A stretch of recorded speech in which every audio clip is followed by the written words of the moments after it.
میرے شوہر کا نام رفیق ہے اور میرا نام سلمیٰ ہے۔ ہم دونوں کے خاندان میں محبت کی شادی کو گناہ سمجھا جاتا تھا۔ ہم لوگ سگے رشتہ دار تو نہیں تھے لیکن ایک ہی خاندان کے ضرور تھے۔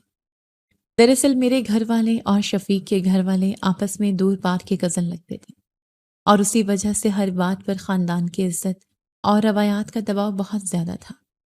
ہم لوگوں کا پلان تھا کہ رشتہ اس طرح سے ہو کہ کسی کو پتہ نہ چلے کہ یہ محبت کی شادی ہے اور سب کے سامنے یہ ایک عام رشتہ لگے، لیکن درمیان میں کسی نے بات نکال دی اور یہ بات پورے خاندان تک پہنچ گئی۔ میرے گھر میں زیادہ لوگ نہیں تھے، صرف میری بھابھی اور میرے بھائی تھے اور وہ مجھے اپنے گھر میں رکھ کر مجھ پر احسان جتاتے تھے، لیکن شفیق کا پورا خاندان موجود تھا۔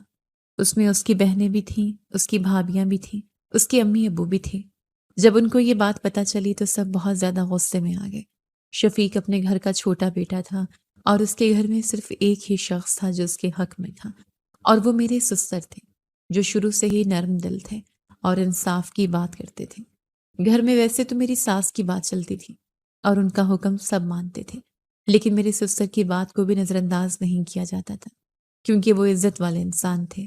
اس لیے جب ہم دونوں نے ایک دوسرے سے نکاح کیا تو میرے سسر نے فیصلہ کیا کہ شفیق اور سلمیٰ اسی گھر میں رہیں گے اور ہمیں ایک کمرہ بھی دیا گیا اور کچھ بنیادی سامان بھی دیا گیا کیونکہ میرے پاس جہیز بنانے والا کوئی نہیں تھا اور نہ ہی میرے گھر والے اس طرف سے کچھ کر سکے۔ اب اس پورے گھر میں صرف شفیق اور میرے سسر تھے جو میرے ساتھ نرم رویہ رکھتے تھے۔ اس کے علاوہ باقی سب لوگ میرے لیے اجنبی اور سخت مزاج تھے۔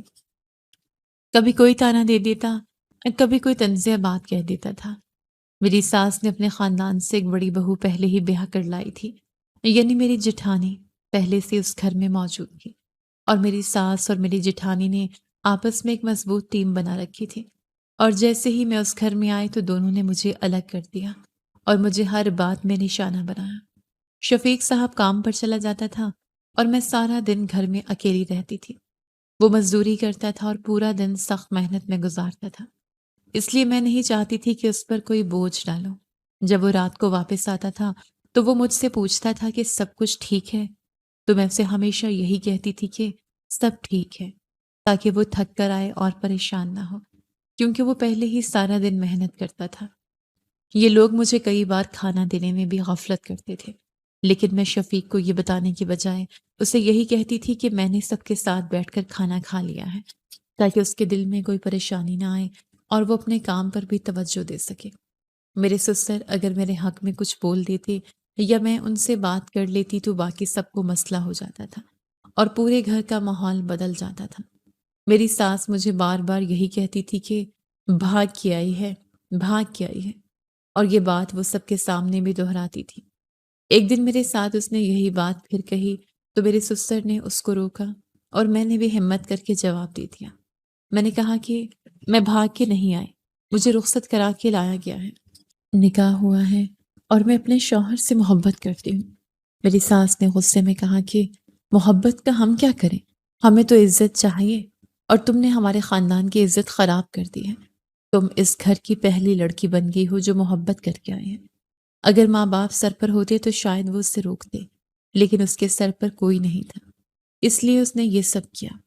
میں خاموش کھڑی سنتی رہی اور میری آنکھوں میں آنسو آ گئے۔ میرے سسر نے فوراً بات سن کر سب کے سامنے کہا کہ تم لوگ اس لڑکی کو غلط نہ سمجھو، اس نے کوئی غلط کام نہیں کیا ہے، یہ نکاح کر کے آئی ہے اور میرے بیٹے کے ساتھ اس کا رشتہ جائز ہے۔ میری ساس نے پھر کہا کہ آپ ہمیشہ اس کی طرفداری کرتے ہیں، اس کو آپ نے سر پر چڑھا لیا ہے، آپ نے کبھی اس کو روکا نہیں ہے، اس کو سب کچھ دیا ہے، اس کو ہر چیز آسان کر دی ہے، اس لیے یہ بگڑ گئی ہے اور اب ہم سب کو مشکل میں ڈال رہی ہیں۔ میرے سسر نے بہت دکھ کے ساتھ کہا کہ میں نے کبھی اس پر ہاتھ نہیں اٹھایا، میں نے کبھی اس کو برا نہیں کہا، میں نے ہمیشہ انصاف کیا ہے اور میں نے اس کو وہ سب دیا جو اس کا حق تھا، اس لیے تم لوگ اسے غلط نہ سمجھو۔ پھر وہ مجھے سمجھاتے ہوئے بولے کہ بیٹا، یہ جو تمہاری ساس ہے اس نے اپنی زندگی میں بہت اچھا وقت دیکھا، میں نے اس کے ساتھ کبھی برا سلوک نہیں کیا، میں نے اس کی ہر خواہش پوری کی ہے اور اس کو عزت دی ہے، لیکن اب یہ گھر میں سب کو اپنے قابو میں رکھنا چاہتی ہیں۔ انہوں نے کہا کہ تمہاری ساس نے اپنے بیٹوں کو بھی اپنے ساتھ ملا لیا ہے اور تمہاری اوقات اس گھر میں کم کرنے کی کوشش کرتی ہے، لیکن تم خاموش رہو اور صبر کرو۔ میں نے کہا کہ ابو، آپ تو اس گھر کے بڑے ہیں، پھر بھی آپ کچھ نہیں کہتے۔ وہ بولے کہ میں نام کا بڑا ہوں، لیکن میں ظلم کا ساتھ نہیں دے سکتا۔ میں محبت کا دشمن نہیں ہوں۔ تم میرے بیٹے سے محبت کرتی ہو، یہ بڑی بات ہے۔ انہوں نے پھر مثال دیتے ہوئے کہا کہ یہ جو نذیر ہے نا، تمہاری جٹھانی، وہ اپنے شوہر کو بھی گالیاں دیتی ہے اور اس سے کام بھی کراتی ہے، لیکن تمہاری ساس کو یہ سب نظر نہیں آتا، کیونکہ وہ اپنی مرضی سے لائے گئے ہیں اور بڑے خاندان سے آئے ہیں، اس لیے اس گھر میں پیسے اور رشتے کا کھیل چلتا ہے۔ انہوں نے مجھے سمجھایا کہ کچھ لوگ اپنے بیٹوں کو پردیس بھیج دیتے ہیں صرف پیسے کے لیے، اور وہ یہ بھی نہیں سوچتے کہ وہاں ان کا خیال کون رکھے گا۔ لیکن جب وہی بیٹا اپنی بیوی کے ساتھ خوش ہوتا ہے تو پھر ماں باپ کو لگتا ہے کہ وہ دور ہو گیا ہے۔ انہوں نے کہا کہ حقیقت یہ ہے کہ اکثر اوقات بیٹے قریب ہی ہوتے ہیں، ایک ہی شہر میں ہوتے ہیں، لیکن پھر بھی رشتے ٹوٹ جاتے ہیں صرف اس لیے کہ دل میں لالچ اور انا آ جاتی ہے۔ انہوں نے آخر میں مجھے کہا کہ تم اپنے شوہر کا حوصلہ بناؤ اور اس کا ساتھ دو، کیونکہ جب اس کے پاس پیسے آتے ہیں تو اس کی عزت بھی بڑھتی ہے، اور تمہارا صبر ہی اس گھر میں تمہیں مضبوط کرے گا۔ ایک دن شفیق جلدی گھر آ گیا، اور اس نے جیسے اندر قدم رکھا اس کے چہرے پر معمول سے ہٹ کر سنجیدگی تھی۔ گھر کے اندر آوازیں بلند تھیں، اور وہ آوازیں سیدھا اس کمرے سے آ رہی تھیں جہاں میں کھڑی تھی۔ میری ساس میرے سامنے کھڑی تھی اور اس کا لہجہ بہت سخت تھا۔ وہ مجھ سے کسی بات پر ناراض تھی اور بات بات پر مجھے برا بھلا کہہ رہی تھی۔ میں خاموش کھڑی سب سن رہی تھی، کیونکہ جواب دینا میرے لیے ہمیشہ مسئلہ بن جاتا تھا۔ اسی دوران اچانک اس نے غصے میں آ کر مجھے دھکا دے دیا۔ میں توازن کھو بیٹھتی کہ اس سے پہلے شفیق نے اندر آ کر مجھے گرنے سے پہلے تھام لیا۔ اس نے مجھے اپنی طرف کھینچ لیا اور مجھے زمین پر گرنے سے بچا لیا۔ شفیق کا چہرہ غصے اور حیرت سے سرخ ہو گیا۔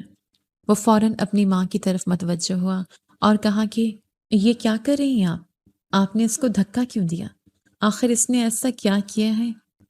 میری سانس ایک لمحے کو خاموش ہو گئی اور اس کے الفاظ رک گئے، کیونکہ حقیقت یہ تھی کہ میں نے کوئی بڑا گناہ نہیں کیا تھا۔ بس اس دن جو کھانا میں نے بنایا تھا وہ انہیں پسند نہیں آیا تھا، اور اسی بات پر بات بڑھ گئی تھی۔ لیکن اس دھکے کے بعد میری طبیعت پہلے ہی بگڑنے لگی تھی، جسم میں کمزوری سی محسوس ہو رہی تھی۔ شفیق نے مجھے سنبھالا ہوا تھا، مگر میرے بازو پر چوٹ لگ چکی تھی اور درد بڑھ رہا تھا۔ وہ فوراً مجھے ڈاکٹر کے پاس لے گیا۔ ڈاکٹر نے کچھ ٹیسٹ کیے اور جب رپورٹ آئی تو شفیق کے چہرے پر ایک لمحے میں سب کچھ بدل گیا۔ ڈاکٹر نے بتایا کہ میں ماں بننے والی ہوں۔ یہ خبر سنتے ہی شفیق کی آنکھوں میں خوشی آ گئی۔ وہ بہت زیادہ خوش ہوا، جیسے اس کی ساری تھکن ایک لمحے میں ختم ہو گئی ہو۔ وہ بار بار میرا ہاتھ پکڑ کر یہی کہتا رہا کہ یہ سب سے بڑی خوشخبری ہے۔ گھر واپس آئے تو میرے سسر بھی بہت خوش تھے۔ ان کے چہرے پر سکون تھا، کیونکہ وہ ہمیشہ سے چاہتے تھے کہ گھر میں خوشی آئے اور نسل آگے بڑھے۔ لیکن دوسری طرف میری جٹھانی کے چہرے پر خاموشی اور جلن صاف نظر آ رہی تھی، کیونکہ اس نے اس گھر میں پیسہ اور سامان تو لایا تھا، لیکن ابھی تک اس نے اس خاندان کو وارث نہیں دیا تھا، اس لیے اس کے اندر ایک الگ سی بے چینی تھی۔ میری ساس کی زبان پھر بھی میٹھی نہیں ہوئی۔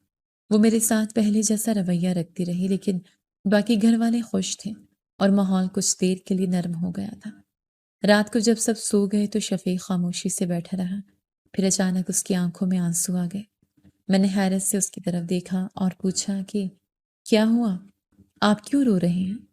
وہ بہت بھاری آواز میں بولا کہ مجھے سب کچھ نظر آتا ہے۔ میں دیکھ رہا ہوں کہ تمہارے ساتھ اس گھر میں کیا ہو رہا ہے۔ تو مجھے کچھ بتاتی نہیں ہوں، لیکن میں سب سمجھتا ہوں۔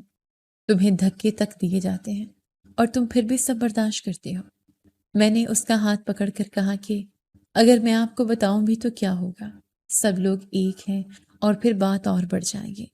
وہ کچھ لمحے خاموش رہا، پھر اس نے میرا ہاتھ مضبوطی سے پکڑا اور کہا کہ میں تم سے وعدہ کرتا ہوں، ایک دن ایسا آئے گا جب ہمارے پاس سب کچھ ہوگا۔ میں تمہیں اس گھر سے الگ اپنے گھر میں رکھوں گا۔ وہ گھر صرف ہمارا ہوگا، جہاں تمہیں کوئی تکلیف نہیں دے گا۔ میں نے آہستہ سے کہا کہ لوگ پہلے ہی باتیں بنا رہے ہیں کہ میں نے آپ کی زندگی خراب کر دی ہے۔ اگر ہم الگ ہو گئے تو وہ کہیں گے کہ میں آپ کو لے کر چلی گئی ہوں۔ شفیق نے میری آنکھوں میں دیکھ کر کہا کہ لوگ جو مرضی کہیں، ہماری اپنی دنیا ہوگی، ہم اپنا گھر بنائیں گے اور میں تم سے وعدہ کرتا ہوں کہ تمہیں کبھی کسی کے سامنے جھکنے نہیں دوں گا۔ میں اس کی بات سن کر پہلی بار دل سے مطمئن ہوئی اور اس کے کندھے پر سر رکھ کر سو گئی۔ اس رات نیند ایسی آئی جیسے ساری دنیا کی تھکن ختم ہو گئی ہو اور جیسے میں کسی محفوظ جگہ پر ہوں۔ لیکن جب صبح ہوئی تو میں نہیں جانتی تھی کہ زندگی ایک نئے موڑ پر کھڑی ہے اور آنے والا وقت سب کچھ بدل دینے والا ہے۔ دوپہر کا وقت تھا۔ میرے جیٹھ تیزی سے گھر میں داخل ہوئے اور فوراً میرے سسر کے پاس جا کر کچھ بتایا۔ ان کے چہرے پر ایسی گھبراہٹ تھی جیسے کوئی بہت بڑا صدمہ آ گیا ہو۔ میرے سسر ان کی بات سن کر ایک دم سکتے میں آ گئے۔ ان کے قدم رک گئے اور چہرے کا رنگ اڑ گیا۔ میری ساس جو وہاں موجود تھی اچانک زور سے چیخے اور پورا گھر ایک لمحے میں ماتم میں بدل گیا۔ ہر طرف شور اور بھاگ دوڑ شروع ہو گئی۔ میں گھبرا کر سب سے پوچھتی رہی کہ کیا ہوا ہے، لیکن کوئی صاف جواب نہیں دے رہا تھا۔ پھر آہستہ آہستہ مجھے بتایا گیا کہ شفیق کا ایکسیڈنٹ ہو گیا ہے اور اس کی حالت بہت زیادہ خراب ہے۔ ہم سب فوراً ہسپتال پہنچے۔ وہاں کا ماحول بہت بھاری تھا۔ سفید دیواریں اور سرد ہوا دل کو اور بھی ڈرا رہی تھی۔ ڈاکٹر سے جب پوچھا گیا تو اس نے بتایا کہ زیادہ چوٹیں نہیں آئیں، لیکن سر پر لگنے والی شدید جھٹکے کی وجہ سے وہ کوما میں چلا گیا ہے اور یہ کہنا مشکل ہے کہ وہ کب ہوش میں آئے گا۔ یہ سن کر جیسے میرے اندر کچھ ٹوٹ گیا۔ میرے سسر ایک کرسی پر بیٹھ گئے۔ ان کی آنکھوں میں بے بسی تھی۔ میری ساس مسلسل روتی جا رہی تھی اور بار بار یہی کہتی تھی کہ میرے بیٹے کو مجھ سے دور کر دیا گیا ہے۔ اس کی وجہ تم ہو۔ ہسپتال میں کچھ لوگ موجود تھے۔ انہوں نے میری ساس کو سمجھانے کی کوشش کی کہ حادثہ کسی کے ساتھ بھی ہو سکتا ہے، اس میں کسی کا قصور نہیں ہوتا، لیکن وہ سننے کو تیار نہیں تھی۔ ڈاکٹر نے پھر بتایا کہ شفیق کو زندہ رکھنے کے لیے روزانہ علاج اور مشینوں کا خرچ دینا ہوگا اور اس کا ہوش آنا یا نہ آنا وقت پر منحصر ہے۔ میں نے ڈاکٹر سے التجا کی کہ مجھے اپنے شوہر کے پاس بیٹھنے دیا جائے، لیکن ڈاکٹر نے کہا کہ وہ کومے میں ہیں، ان کو باہر کی آواز یا موجودگی کا کوئی اثر نہیں ہوتا۔ آپ چاہیں تو گھر جائیں اور انتظار کریں۔ یہ الفاظ میرے دل پر پتھر کی طرح گرے۔ میں خاموش ہو گئی اور واپس آ گئی، لیکن اندر سے پوری طرح ٹوٹ چکی تھی۔ گھر واپس آنے کے بعد میری دنیا بدل چکی تھی۔ پہلے ہی یہ گھر مجھے قبول نہیں کرتا تھا، اب حالات اور بھی سخت ہو گئے تھے۔ میرے ساتھ نوکرانی جیسا سلوک کیا جانے لگا، کبھی تانے، کبھی دھکے اور کبھی بات بات پر بے عزتی۔ میں پورے گھر کا کام کرتی تھی، لیکن کوئی یہ نہیں سوچتا تھا کہ میں حاملہ ہوں اور کمزور ہوں۔ میری طبیعت اکثر خراب رہتی تھی، لیکن پھر بھی مجھے آرام نہیں دیا جاتا تھا۔ وقت گزرتا گیا اور اسی دوران میرے یہاں بیٹے کی پیدائش ہوئی۔ گھر میں ایک طرف خوشی تو تھی، لیکن دوسری طرف شفیق کی بے ہوشی نے اس خوشی کو مکمل نہیں ہونے دیا۔ میں بار بار ہسپتال جاتی تھی۔ شفیق اسی طرح مشینوں کے سہارے لیٹا ہوتا تھا۔ اس کے سر پر پٹی بندھی ہوتی تھی، جسم میں حرکت نہیں تھی، صرف مشینوں کی آوازیں اس کے زندہ ہونے کا احساس دلاتی تھیں۔ ڈاکٹر یہی کہتے تھے کہ کومے کے مریض کا کچھ یقین نہیں ہوتا۔ کبھی لوگ چند دن میں ہوش میں آ جاتے ہیں اور کبھی سالوں تک نہیں آتے۔ کچھ مریض تو 10 سال تک بھی اسی حالت میں رہتے ہیں۔ میں اس کے پاس بیٹھ کر صرف اس کے ہاتھ کو دیکھتی رہتی تھی جو بے حس پڑا ہوتا تھا، اور دل میں یہی دعا کرتی تھی کہ شاید ایک دن وہ آنکھیں کھول لے اور سب کچھ پہلے جیسا ہو جائے۔ بس وہ آخری یاد میرے دماغ میں ایسے نقش ہو گئی تھی جیسے وقت نے اسے روک دیا ہو۔ شفیق جب میرے ساتھ ہوتا تھا تو میں اس کے کندھے پر سر رکھ کر سکون محسوس کرتی تھی۔ اس کی مضبوط بازو مجھے ایسے تھام لیتی تھیں جیسے وہ ہر خطرے سے میری حفاظت کر رہا ہو۔ وہ اکثر مجھے کہتا تھا کہ ایک دن میں تمہارے لیے وہ سب کچھ بناؤں گا جو ایک عورت کا حق ہوتا ہے، ایک محفوظ اور عزت والی زندگی۔ لیکن اب وہی انسان ہسپتال کے بستر پر بے حس و حرکت پڑا تھا۔ اس کو اس حالت میں دیکھنا میرے لیے ہر دن ایک نیا زخم تھا۔ میں اس کے پاس بیٹھتی تو دل میں وہی پرانی آوازیں گونجتی تھیں اور آنکھوں کے سامنے وہ لمحے آ جاتے تھے جب وہ زندہ مسکراتا ہوا میرے ساتھ ہوتا تھا۔ اسی دوران میرے یہاں بیٹے کی پیدائش ہوئی۔ میں نے اس کا نام محمد حسنین رکھا۔ یہ وہی نام تھا جو شفیق اپنے بیٹے کے لیے سوچتا تھا، مگر وہ ابھی تک اپنے بیٹے کو دیکھ بھی نہیں سکا تھا، نہ گود میں اٹھا سکا تھا۔ حسنین بڑا ہوتا گیا، یہاں تک کہ وہ 1 سال کا ہو گیا۔ جب میں شفیق کے پاس جاتی تو حسنین اس کے قریب جا کر معصومیت سے کہتا، بابا بابا، لیکن اس کی آواز ہسپتال کے کمرے میں گونج کر رہ جاتی تھی اور شفیق کے چہرے پر کوئی رد عمل نہیں آتا تھا۔ وہ ویسا ہی ہے بے حس و حرکت پڑا رہتا تھا۔ ڈاکٹر نے بتایا کہ یہ ایکٹیو کوما نہیں ہے، کیونکہ ایکٹیو کوما میں انسان کچھ نہ کچھ سنتا اور محسوس کرتا ہے مگر جواب نہیں دے پاتا۔ انہوں نے واضح کیا کہ یہ ڈیپ سلیپ کوما ہے، یعنی دماغ مکمل طور پر آرام کی حالت میں ہے اور مریض کو اس وقت کچھ بھی معلوم نہیں ہوتا کہ اس کے ارد گرد کیا ہو رہا ہے۔ یہ بات سن کر میرے دل میں ایک اور بھاری پن آ گیا، کیونکہ امید اور بے یقینی دونوں ایک ساتھ دل پر بوجھ بن گئے تھے۔ ایک دن میں شفیق سے ملنے ہسپتال گئی تھی۔ موسم بھی اداس سا تھا اور کمرہ بھی خاموش تھا۔ میں اس کے پاس بیٹھی ہی تھی کہ میری سانس وہاں آ گئی۔ ان کے چہرے پر وہی پرانی سختی تھی اور آواز میں وہی تلخی۔ وہ کہنے لگیں کہ یہاں آ کر آرام کرتی ہے اور گھر میں اتنے سارے کام پڑے ہیں، جا جا کر کام کر، ہم خود دیکھ لیں گے، ہمارا بیٹا ہے۔ میں نے آہستہ سے کہا کہ میں بس تھوڑی دیر بیٹھ کر چلی جاؤں گی، ابھی آئی ہوں۔ لیکن انہوں نے میری بات سنے بغیر کہا کہ تیرے بیٹھنے سے کون سا ٹھیک ہو جائے گا، جا یہاں سے۔ پھر انہوں نے مجھے دھکے دے کر ہسپتال کے کمرے سے باہر نکال دیا۔ میں ایک لمحے کے لیے دروازے کے پاس کھڑی رہ گئی اور اندر شفیق بے حس و حرکت پڑا تھا اور باہر میں ٹوٹتی ہوئی کھڑی تھی۔ وقت گزرتا گیا، تہوار آتے رہے، عیدیں گزرتی رہیں، لیکن میرے لیے سب دن ایک جیسے تھے۔ کوئی خوشی میرے قریب نہیں آتی تھی، نہ کوئی نئے کپڑے، نہ کوئی تیاری، بس خاموشی اور انتظار۔ میرے سسر بھی اس صدمے میں بالکل خاموش اور بے بس ہو گئے تھے۔ وہ بھی اپنے بیٹے کے غم میں ٹوٹ کر رہ گئے تھے۔ ان کی حالت بھی پہلے جیسی نہیں رہی تھی۔ گھر میں ہر طرف ایک اداسی چھائے رہتی تھی، جیسے ہر دیوار خاموش روتی ہو۔ میں دن رات صرف یہی دعا کرتی تھی کہ شفیق کوما سے واپس آ جائے، تاکہ میری زندگی میں پھر سے وہی رنگ لوٹ آئے اور میرا گھر دوبارہ زندہ ہو جائے۔ بچہ بڑا ہو رہا تھا، اب وہ صرف دودھ پر نہیں رہتا تھا، اسے خوراک چاہیے ہوتی تھی، مگر اس گھر میں اس کے لیے مناسب چیزیں اکثر موجود نہیں ہوتی تھیں۔ میں سارا دن گھر کے کاموں میں الجھی رہتی تھی اور تھکن کے ساتھ جب وہ رو کر کھانا مانگتا تو کبھی کبھی میں سخت لہجے میں کہہ دیتی تھی کہ جو گھر میں موجود ہے وہی کھا لے۔ وہ معصوم سا بچہ خاموش ہو کر وہی کھا لیتا یا پھر بھوکا ہی سو جاتا، اور جب رات کو وہ سوتا ہوا نظر آتا تو میرا دل ٹوٹ جاتا تھا۔ میں اپنے آپ سے لڑتی رہتی تھی کہ میں نے اپنے بچے کے ساتھ ایسا کیوں کیا۔ اس کا باپ بھی اس کے سر پر نہیں تھا اور اس گھر میں بھی محبت کا نام نہیں تھا۔ اسی دوران میرے سسر بھی اس دنیا سے چلے گئے۔ یہ میرے لیے ایک اور بڑا صدمہ تھا، کیونکہ وہی تھے جو کبھی کبھی میرے حق میں بول دیا کرتے تھے۔ ان کے جانے کے بعد گھر میں میرا کوئی سہارا نہیں رہا تھا اور سب کچھ مزید سخت ہو گیا تھا۔ لیکن ان کے جانے کے بعد میری ساس کے رویے میں عجیب سا سکون آ گیا، جیسے ان کے راستے میں کوئی رکاوٹ ختم ہو گئی ہو۔ اب وہ پورے گھر پر اپنی مرضی سے حکم چلانے لگی تھی اور میری زندگی پہلے سے بھی زیادہ اجیرن ہو گئی تھی۔ 3 سال گزر چکے تھے مگر شفیق ابھی تک کوما میں ہی تھا۔ ہسپتال کے چکر میری زندگی کا حصہ بن چکے تھے۔ میں ہر بار امید لے کر جاتی تھی اور ہر بار وہی بے حس خاموش جسم مجھے ملتا تھا جس میں زندگی کی کوئی جنبش نہیں تھی۔ گھر اور ہسپتال کے درمیان میری زندگی جیسے کسی رکے ہوئے وقت میں پھنس گئی تھی، جہاں نہ آگے کچھ تھا نہ پیچھے، صرف انتظار تھا اور ایک ٹوٹی ہوئی امید۔ ایک دن میرا بچہ بھوک سے بری طرح بلک رہا تھا۔ اس کی آواز پورے گھر میں گونج رہی تھی۔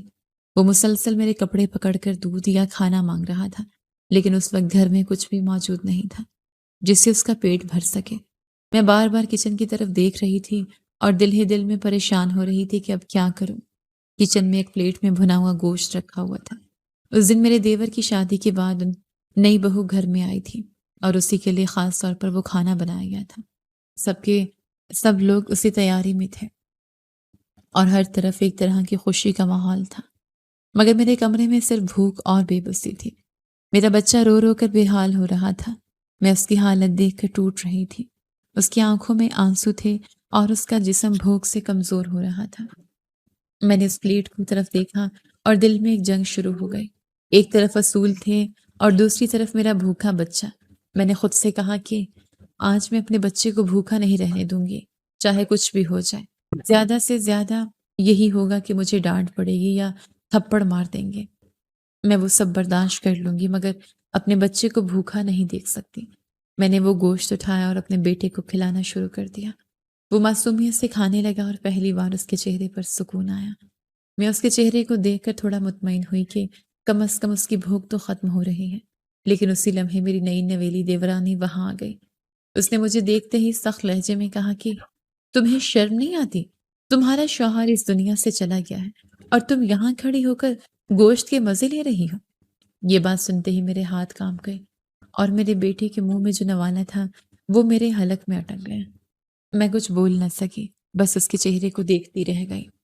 میں پاگلوں کی طرح اپنے بچے کو اٹھا کر فوراً ہسپتال کی طرف بھاگی۔ میرے ذہن میں صرف ایک ہی خیال تھا کہ شاید شفیق کو ہوش آ گیا ہے یا شاید اس کی حالت میں کوئی تبدیلی آ گئی ہو۔ میں ہسپتال پہنچی تو دروازہ بند تھا۔ میں نے چوکیدار سے کہا کہ مجھے اندر جانے دو، میرا شوہر اندر ہے، وہ بہت بیمار ہے، مجھے اس کے پاس جانا ہے۔ چوکیدار نے مجھے روکتے ہوئے پوچھا کہ تمہارے شوہر کا نام کیا ہے؟ میں نے کانپتی ہوئی آواز میں کہا شفیق عالم۔ اس نے کچھ دیر مجھے دیکھا اور پھر دروازہ کھول دیا اور کہا کہ تم اندر جا سکتی ہو۔ میں اندر چلی گئی۔ وہاں کا ماحول بہت عجیب تھا۔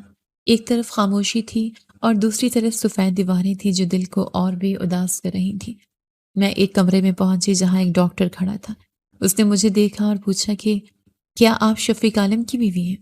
میں نے ہاں میں سر ہلایا اور اپنے بچے کو سینے سے لگایا۔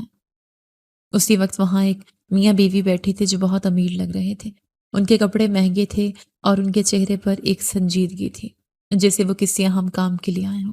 ڈاکٹر میرے پاس آیا اور اس نے ایک لفافہ میرے سامنے کیا اور کہا کہ یہ آپ کے لیے ہے۔ میں نے حیرت سے پوچھا کہ یہ کیا ہے؟ اس نے کہا کہ یہ 50 لاکھ روپے کا چیک ہے جو ان لوگوں نے آپ کو دیا ہے۔ میں نے اس چیک کو دیکھا اور کانپتے ہوئے کہا کہ یہ لوگ مجھے کیوں پیسے دیں گے؟ یہ مجھے جانتے بھی نہیں ہیں۔ ڈاکٹر نے تھوڑی دیر خاموش رہنے کے بعد ایک ایسی بات بتائی کہ جیسے میرے اندر کی دنیا ہی رک گئی ہو۔ ایسی بات بتائی کہ جان نکل گئی۔ میں نے دیکھا تو چیک واقعی 50 لاکھ روپے کا تھا۔ میرے ہاتھ کانپ رہے تھے اور آنکھیں بار بار اسی رقم پر جم جاتی تھیں، جیسے یقین کرنا مشکل ہو کہ یہ سب حقیقت ہے۔ ان لوگوں نے کہا کہ صرف اتنا ہی نہیں، ہم آپ کے نام ایک بنگلہ بھی کر رہے ہیں جس میں آپ اپنے بچے کے ساتھ رہ سکتی ہیں۔ میں نے لرزتی ہوئی آواز میں پوچھا کہ آپ لوگ کون ہیں اور شفیق کہاں ہیں؟ مجھے تو بتایا گیا تھا کہ وہ اس دنیا سے چلے گئے ہیں۔ میرے سوال پر وہ لوگ خاموش ہو گئے اور ڈاکٹر نے آگے بڑھ کر بات سنبھالی۔ ڈاکٹر نے بتایا کہ یہ میاں بیوی اس علاقے کے بہت بڑے امیر لوگ ہیں۔ ان کی بیٹی کو جگر کی سخت بیماری تھی اور اس کا علاج صرف ٹرانسپلانٹ تھا۔ ڈاکٹر نے کہا کہ کسی بھی انسان کے جگر کے ٹشو ان کے ساتھ میچ نہیں ہو رہی تھی، اس لیے آپریشن ممکن نہیں ہو رہا تھا اور بچی کی حالت دن بدن خراب ہو رہی تھی۔ وہ بچی صرف 4-5 سال کی تھی اور اس کی زندگی خطرے میں تھی۔ پھر ڈاکٹر نے آہستہ آواز میں کہا کہ اتفاق سے آپ کے شوہر شفیق کا جگر اس بچی کے ساتھ میچ ہو گیا اور بلڈ گروپ بھی مکمل طور پر مطابقت رکھتا تھا۔ اسی وجہ سے ان کا جگر نکال کر اس بچی کو لگا دیا گیا اور اب وہ بچی مکمل طور پر صحت یاب ہے۔ یہ سن کر میرے اندر جیسے کچھ ٹوٹ گیا۔ میرے کانوں میں صرف ایک ہی جملہ گونج رہا تھا کہ شفیق کا جگر نکال دیا گیا ہے۔ میں نے چیختے ہوئے کہا کہ اس کا مطلب میرا شوہر اب اس دنیا میں نہیں ہے۔ میری آواز ہسپتال کے کمرے میں گونج گئی اور میرے ہاتھ سے چیک بگر گیا۔ میرا جسم کانپنے لگا اور آنکھوں کے سامنے اندھیرا چھانے لگا۔ میں اسی لمحے زور سے چیخے اور وہیں بے ہوش ہو کر گر گئی۔ مجھے نہیں معلوم میں کتنی دیر بے ہوش رہی۔ جب میری آنکھ کھلی تو میں ایک ہسپتال کے بستر پر لیٹی ہوئی تھی۔ کمرہ خاموش تھا اور روشنی بہت مدھم تھی۔ میرے پاس میرا بیٹا حسنین سکون سے سو رہا تھا۔ اس کا چہرہ معصوم اور پرامن تھا، جیسے اس کو کوئی پریشانی نہ ہو۔ میرے قریب ایک نرس کھڑی تھی جو مجھے دیکھ کر بولی، پریشان نہ ہوں، ہم نے اس کو دودھ بھی پلایا اور کھانا بھی کھلا دیا، اس لیے یہ آرام سے سو رہا ہے اور آپ کی طبیعت بھی اب بہتر ہے۔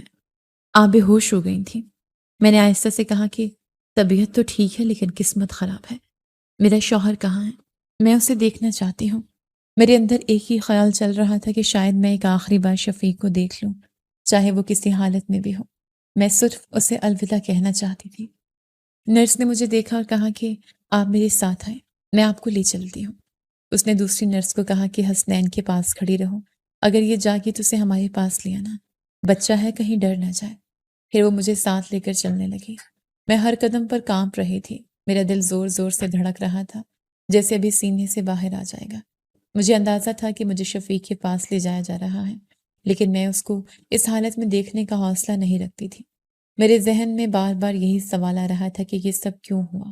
اس لڑکی کی جان بچانے کے لیے میرے شوہر کا جگر کیوں لیا گیا؟ اگر کسی کی زندگی بچی ہے تو میرے شوہر کا کیا قصور تھا؟ آخر اس کے ساتھ ایسا کیوں کیا گیا؟ میں ہسپتال کے اس لمبے کوریڈور میں چل رہی تھی اور ہر قدم کے ساتھ میری دنیا مزید ٹوٹ رہی تھی، اور دل میں صرف ایک ہی سوال تھا کہ شفیق کو مجھ سے کیوں چھین لیا گیا؟ وہ اس کمرے کے پاس سے گزری جہاں پہلے میرا شوہر ہوتا تھا، لیکن اب وہاں رکنے کا کوئی مطلب نہیں تھا۔ نرس مجھے ساتھ لے کر آگے بڑھتی رہی اور ایک دوسرے کمرے کے سامنے آ کر رک گئی۔ دروازہ آہستہ سے کھلا اور جو منظر میرے سامنے آیا اس نے میری سانس ایک لمحے کے لیے روک دی۔ میرا شوہر وہاں موجود تھا۔ وہ بستر پر لیٹا ہوا تھا لیکن بالکل صحیح سلامت لگ رہا تھا۔ اس کی آنکھیں کھلی ہوئی تھیں اور جیسے ہی اس نے مجھے دیکھا اس کے چہرے پر وہی پرانی پہچان والی نرمی آ گئی۔ اس نے اپنا ہاتھ میری طرف بڑھایا جیسے ہمیشہ بڑھاتا تھا۔ میں ایک لمحے میں دوڑ کر اس کے پاس پہنچ گئی اور اس کے ہاتھ پکڑ لیے۔ میں بار بار اس کے ہاتھ چوم رہی تھی اور اپنی آنکھوں سے لگا رہی تھی۔ میرے آنسو رک نہیں پا رہے تھے۔ میں نے کانپتی ہوئی آواز میں کہا، آپ ٹھیک ہیں؟ شکر ہے آپ ٹھیک ہیں۔ آپ ٹھیک ہیں؟ اس نے آہستہ سے جواب دیا، ہاں میں ہوش میں آ گیا تھا۔ جب میرا آپریشن ہوا تو اس کے بعد اللہ نے کرم کر دیا۔ شاید میں اسی لیے بے ہوش تھا کہ اس چھوٹی بچی کی مدد کر سکوں۔ جیسی اس کی مدد مکمل ہوئی میں بھی ٹھیک ہو گیا۔ میں اس کی بات سن کر ایک لمحے کو خاموش ہو گئی، لیکن میرے ذہن میں فوراً وہی باتیں آئیں جو میری دیورانی نے کہی تھی۔ میں نے آہستہ سے کہا، لیکن میری دیورانی نے تو مجھے اور کچھ بتایا تھا۔ شفیق نے میری طرف دیکھ کر نرمی سے کہا، شاید اس نے تمہیں تنگ کرنے کے لیے ایسا کہا ہوگا، تمہیں پریشان کرنے کے لیے اس نے یہ باتیں بنا دی ہوں گی۔ میں نے دل ہی دل میں سوچا کہ شاید وہ سچ کہہ رہا ہے، کیونکہ جس وقت میں کچن میں گوشت لے کر کھڑی تھی اس وقت وہ جان بوجھ کر مجھے تکلیف دینے والی باتیں کر رہی تھی۔ میں نے آہستہ سے سر جھکا لیا اور دل میں یہی سوچا کہ شاید یہ سب ایک غلط فہمی تھی۔ اسی وقت میرے ذہن میں ایک اور خیال آیا کہ اگر شفیق زندہ ہے تو پھر سارے گھر والے کیوں اس طرح ٹوٹے ہوئے تھے اور اب تک کوئی سامنے کیوں نہیں آیا؟ میں نے فوراً گھر فون کر کے خبر دی۔ تھوڑی دیر بعد میری ساس ہسپتال پہنچی اور جیسے ہی اس نے شفیق کو زندہ دیکھا وہ زور زور سے رونے لگی اور بار بار کہنے لگی کہ ہم تو ہر دن روتے تھے، ہم نے تو اس کے بغیر ایک دن بھی نہیں گزارا۔ میں خاموش کھڑی اسے دیکھ رہی تھی۔ میرے ذہن میں وہی پرانی تصویریں تھیں کہ 3 سال تک میں نے کبھی اس کی آنکھوں سے ایک آنسو بھی نہیں دیکھا تھا، لیکن میں کچھ نہ بولی۔ میرا شوہر سب کچھ خاموشی سے دیکھ رہا تھا۔ وہ کچھ نہیں کہہ رہا تھا، بس سب کی باتیں سنتا جا رہا تھا، جیسے وہ حالات کو سمجھنے کی کوشش کر رہا ہوں۔ ڈاکٹر نے بتایا کہ اتنی لمبی بے ہوشی کے بعد اگر مریض جاگ جائے تو کچھ دن ہسپتال میں رکھنا ضروری ہوتا ہے تاکہ اس کی حالت مکمل طور پر مستحکم ہو جائے۔ اس لیے وہ بھی مزید 15 سے 20 دن ہسپتال میں رہے گا۔ ان دنوں میں ہر وقت اس کے پاس رہتی تھی اور وہ آہستہ آہستہ بہتر ہو رہا تھا۔ پھر ایک دن اسے گھر لے آیا گیا۔ گھر آ کر وہ بیڈ ریسٹ پر تھا اور پہلی بار اس نے اپنے بیٹے حسنین کو دیکھا جو اب بڑا ہو چکا تھا۔ وہ اس کے پاس بیٹھا اور اسے غور سے دیکھنے لگا۔ پھر اس کی آنکھوں میں ایک عجیب سی نمی آ گئی اور وہ آہستہ سے بولا، میں نے تو اس کے بچپن کے سارے لمحے کھو دیے۔ جب یہ پہلی بار چلا ہوگا، جب اس نے پہلی بار مجھے پکارا ہوگا، یہ سب میں دیکھ نہ سکا۔ میں نے اس کے ہاتھ پر ہاتھ رکھ کر کہا کہ آپ زندہ ہیں، یہی سب سے بڑی بات ہے، باقی سب وقت کے ساتھ ٹھیک ہو جائے گا۔ میں واقعی دل سے شکر ادا کر رہی تھی کہ میرا شوہر واپس آ گیا تھا، اور میں نے اپنے دل میں یہی کہا کہ اب کچھ بھی ہو جائے میں اسے دوبارہ کھونا نہیں چاہتی۔ لیکن گھر کے کام اور ذمہ داریاں ختم نہیں ہو رہی تھیں۔ مجھے بار بار آواز دے کر کاموں میں لگا دیا جاتا تھا۔ اب گھر میں ایک اور بہو بھی آ گئی تھی، لیکن پھر بھی زیادہ تر ذمہ داری میرے اوپر ہی تھی۔ شفیق یہ سب خاموشی سے دیکھ رہا تھا۔ وہ بستر پر لیٹا ہوا ہر چیز کو محسوس کر رہا تھا، لیکن ابھی کمزور تھا، اس لیے زیادہ کچھ نہیں کہہ رہا تھا، اور میں اس کے پاس بیٹھ کر یہی سوچ رہی تھی کہ وقت نے ہمیں بہت کچھ دکھایا ہے، لیکن اب میں صرف ایک ہی چیز چاہتی ہوں کہ ہمارا گھر اب کبھی نہ ٹوٹے۔ ابھی میرے شوہر کو مکمل طور پر ٹھیک ہونے اور نارمل روٹین میں آنے کے لیے کم سے کم 15 دن اور آرام کی ضرورت تھی، لیکن وہ خود ہی ایک دن اچانک اپنے پیروں پر کھڑا ہو گیا، جیسے اس نے اندر سے کوئی فیصلہ کر لیا ہو۔ میں نے اسے فوراً روکا اور کہا کہ ابھی ڈاکٹر نے آرام کا کہا ہے، آپ اتنی جلدی کیسے اٹھ گئے ہیں؟ وہ مسکرایا اور کہا کہ بہت کام ہے کرنے والے، اب یہاں مزید نہیں رکنا۔ میں حیران کھڑی اسے دیکھتی رہی۔ اس نے اپنے دوستوں کو بلایا اور ان کی مدد سے گھر کا تھوڑا بہت سامان جو ہمارا تھا وہ اٹھا کر گاڑی میں رکھوانا شروع کر دیا۔ میں کچھ سمجھ نہیں پا رہی تھی۔ میں نے کہا کہ ہم کہاں جا رہے ہیں؟ اس نے مجھے نرمی سے دیکھا اور کہا کہ تم بھی ساتھ چلو اور اپنے بیٹے کو بھی ساتھ لے لو۔ میں نے اپنے بیٹے کا ہاتھ پکڑا اور اس کے ساتھ چلنے لگی۔ دل میں عجیب سی گھبراہٹ تھی مگر اس کے ساتھ چلنا سکون بھی دے رہا تھا۔ جب ہم باہر نکلے تو میری ساس سامنے آ گئی۔ اس نے فوراً پوچھا کہ کہاں جا رہے ہو اور حسنین کو بھی ساتھ کیوں لے جا رہے ہو؟ میرے شوہر نے رک کر صاف آواز میں کہا کہ ہم جا رہے ہیں، جن لوگوں کی میں نے مدد کی تھی انہوں نے ہمیں بہت بڑا بنگلہ دیا ہے اور 50 لاکھ روپے بھی دیے ہیں۔ ہم اب وہاں رہیں گے اور میں اس پیسے سے اپنا کاروبار شروع کروں گا۔ اب ہماری زندگی بدل گئی ہے۔ یہ سن کر میری ساس کے چہرے پر حیرت آ گئی۔ وہ چند لمحے خاموش رہی، پھر بولی کہ پھر ہم سب چلتے ہیں نا؟ اس گھر میں اب یہ گھر چھوٹا پڑ گیا ہے، لوگ زیادہ ہو گئے ہیں۔ میرے شوہر نے سخت لہجے میں کہا کہ وہاں صرف ہم لوگ جائیں گے، وہ گھر ہمارا ہے، آپ لوگوں کا نہیں ہے۔ یہ بات سنتے ہی میری ساس کا چہرہ بدل گیا۔ وہ بولی کہ یہ کیا بات کر رہے ہیں؟ جب تم ہسپتال میں پڑے تھے تو تمہاری بیوی اور بچے کا خیال ہم نے رکھا تھا، آج تم ہم سے اس طرح بات کر رہے ہو۔ میرے شوہر نے گہری سانس لی اور کہا کہ میں سب جانتا ہوں آپ لوگوں نے کیا کیا ہے اور میں سب سمجھ گیا ہوں۔ اس کی ماں نے فوراً میری طرف دیکھا اور غصے سے بولی کہ اس نے تمہارے کان بھر دیے ہیں، اس سے پوچھو کہ اس کو کھانا نہیں ملتا تھا کیا؟ اس کو کپڑے نہیں ملتے تھے کیا؟ ہم نے اس کی ڈلیوری نہیں کروائی کیا؟ اس کا بچہ بھوکا نہیں رہتا تھا؟ میں نے تھکے ہوئے لہجے میں کہا کہ امی، جس طرح رکھنا چاہیے تھا اس طرح بھی نہیں رکھا، اور اگر کچھ کیا بھی ہو تو اب ہماری اپنی زندگی ہے، ہمیں جینے دیں۔ میرے شوہر نے میرا ہاتھ مضبوطی سے پکڑا اور میرے بیٹے کو گود میں اٹھا لیا۔ پھر ہم سب گاڑی میں بیٹھ گئے اور وہاں سے نکل آئے۔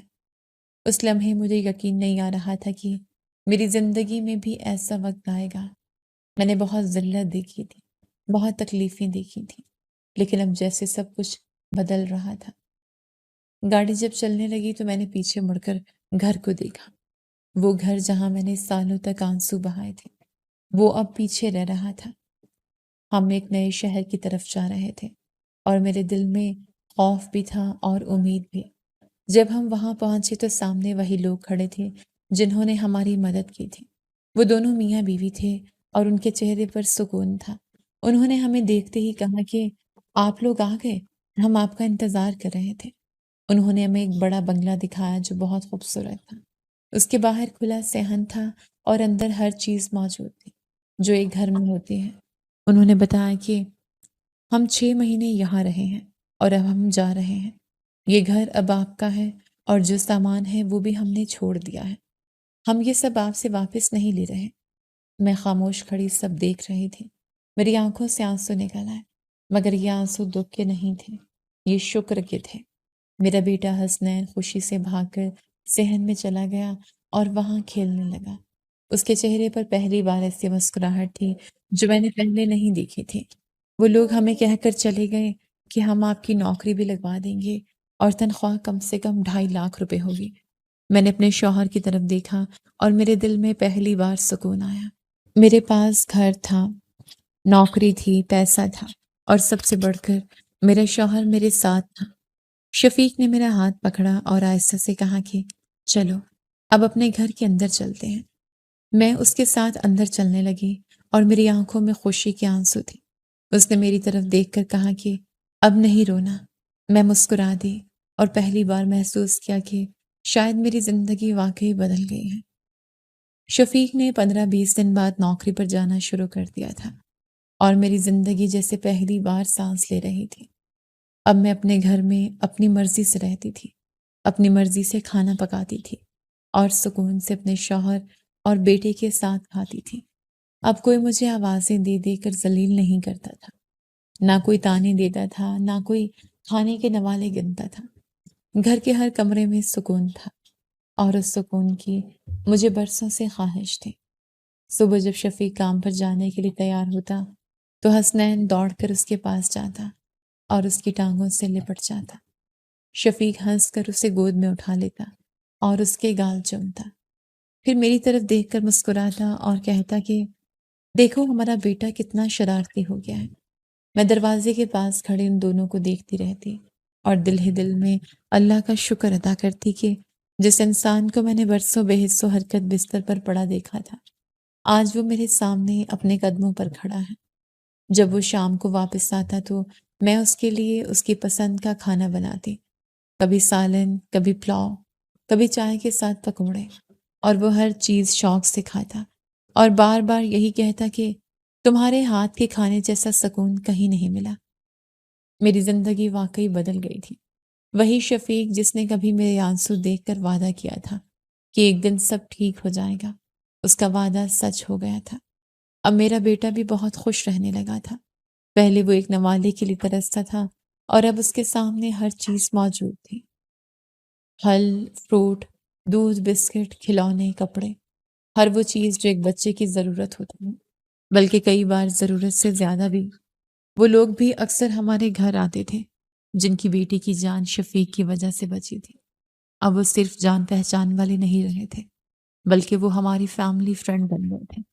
ان کی چھوٹی بیٹی بھی اب مکمل طور پر ٹھیک ہو چکی تھی۔ وہ جب ہمارے گھر آتی تو حسنین کے ساتھ کھیلتی رہتی، دونوں صحن میں بھاگتے رہتے، کبھی گیند کھیلتے، کبھی جھولے پر بیٹھ جاتے، اور ان کی ہنسی پورے گھر میں گونجتی رہتی۔ اس بچی کی ماں اکثر میرا ہاتھ پکڑ کر کہتی کہ آپ لوگ خود کو کبھی اکیلا مت سمجھنا، ہم ہمیشہ آپ لوگوں کے ساتھ ہیں۔ آپ لوگوں نے ہماری بیٹی کو نئی زندگی دی ہے، ہم یہ احسان کبھی نہیں بھول سکتے۔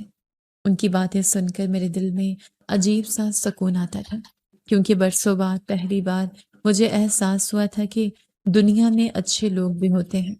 زندگی اتنی اچھی ہو گئی کہ کئی بار مجھے لگتا تھا کہ شاید میں خواب دیکھ رہی ہوں، لیکن پھر جب شفیق کی آواز سنتی یا حسنین کو کھیلتے دیکھتی تو یقین آ جاتا کہ یہ سب حقیقت ہے، اور جب حقیقت خوبصورت ہو جائے تو پھر انسان کو خوابوں کی ضرورت نہیں رہتی۔ رات کو جب حسنین سو جاتا تو میں اور شفیق اکثر ایک ساتھ بیٹھتے، کبھی صحن میں، کبھی کمرے کی کھڑکی کے پاس جہاں سے ٹھنڈی ہوا آتی تھی۔ ایک رات موسم بہت پرسکون تھا، باہر ہلکی ہلکی ہوا چل رہی تھی اور گھر میں خاموشی تھی۔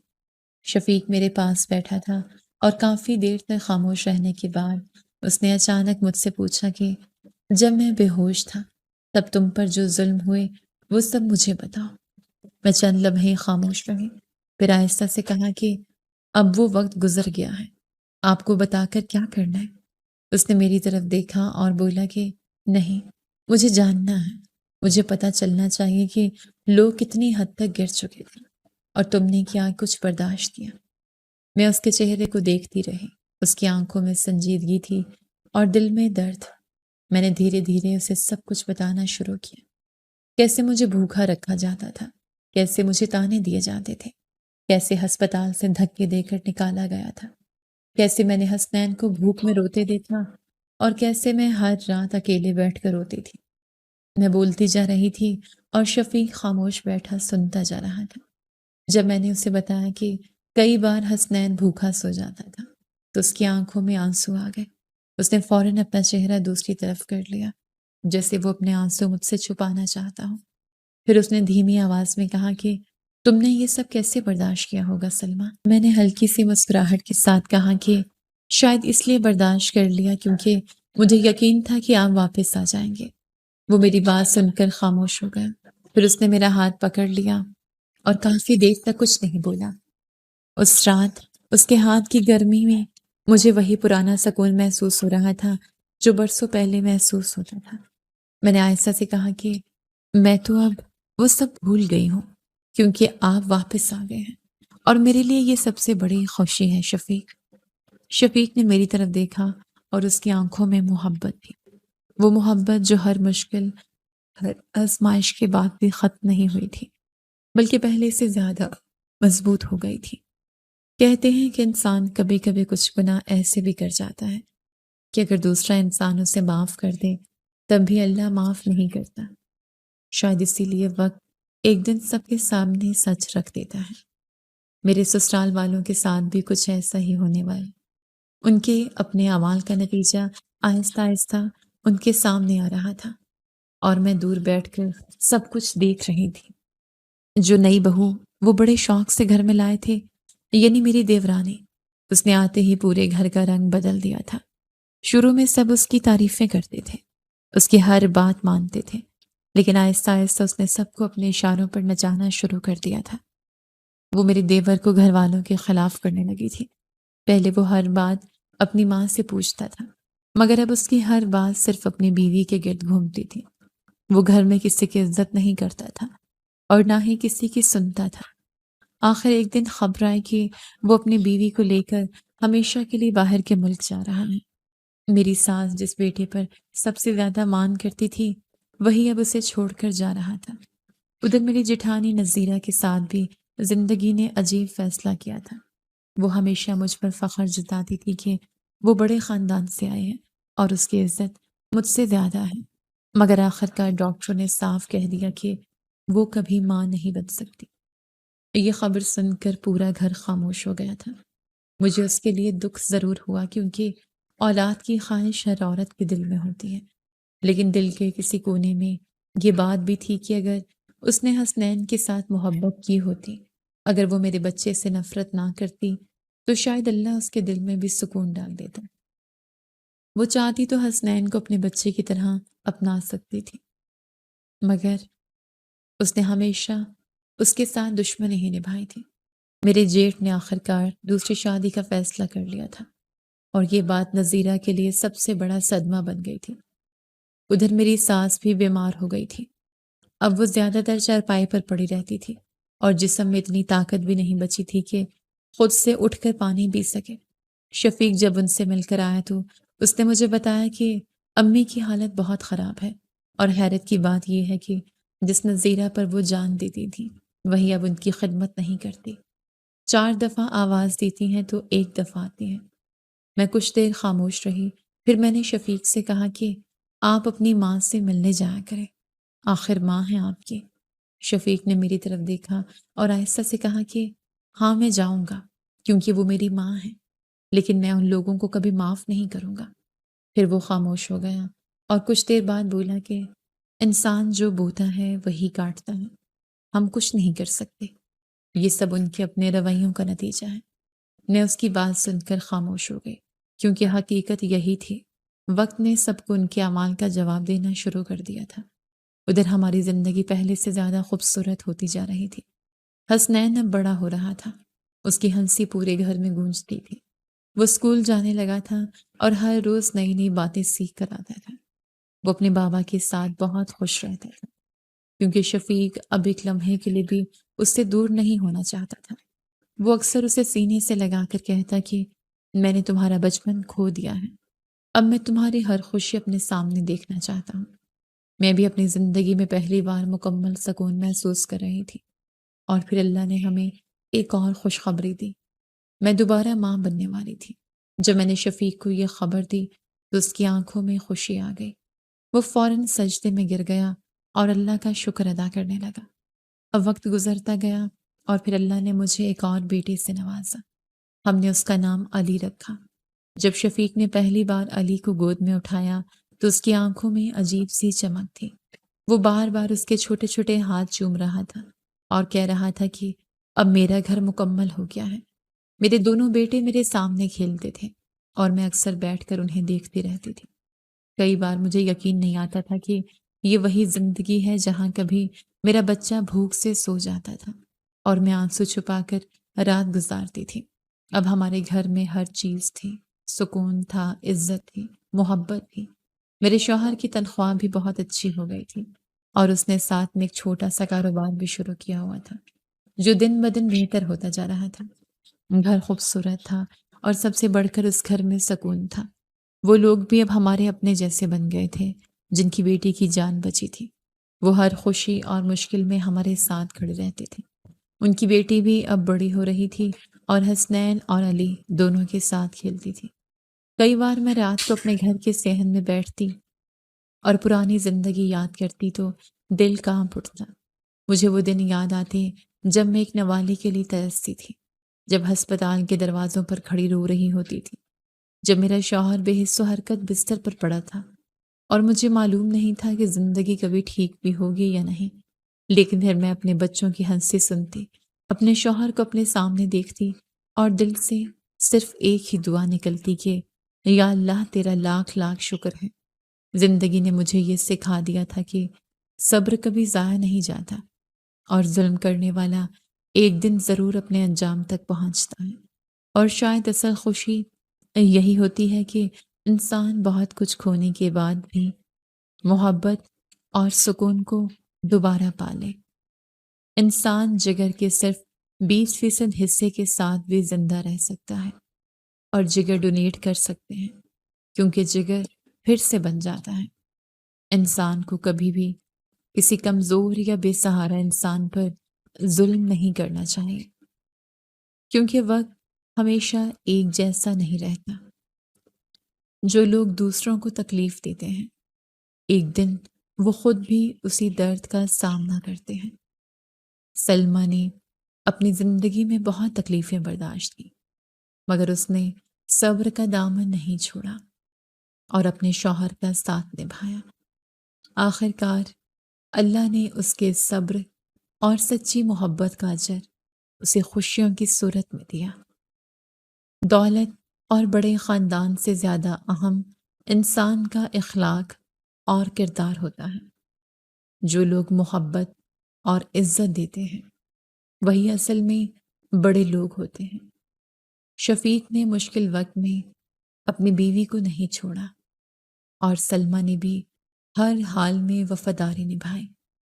اسی وجہ سے آخر میں اللہ نے ان کی زندگی آسان کر دی۔ صبر، محبت اور اچھے اخلاق کبھی ضائع نہیں جاتے۔